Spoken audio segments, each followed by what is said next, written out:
انشاءالله که از ارادت‌های ما عشق ما مرهمی باشه ولی الله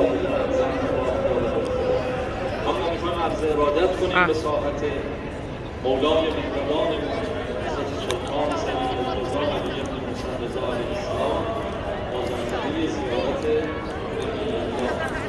به رسم در رایگاه سوی دل و رایگاه متمایل بفرمایید بنشینید.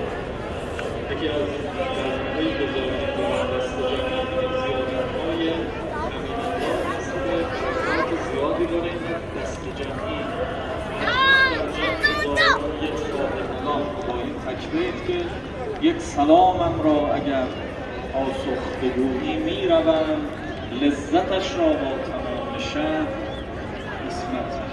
هر چقدر که خرسند هستید از اینکه ظاهر امام رضا هستید و دارید عرض ارادت میکنید، همه با هم به پیشگاه حضرتشون صلواتی رو هدیه بفرمایید.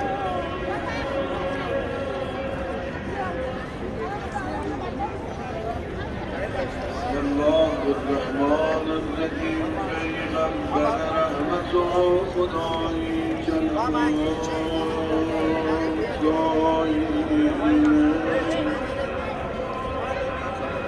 ورادی خورشید حیات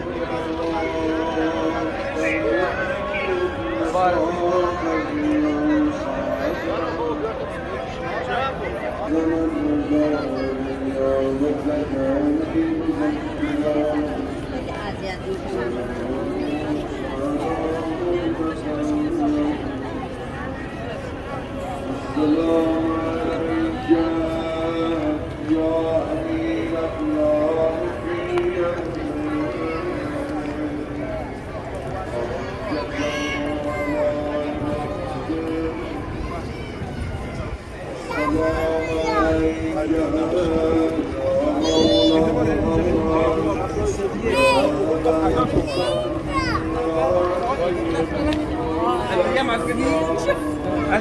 Ay mo mana saya, mana.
Başla.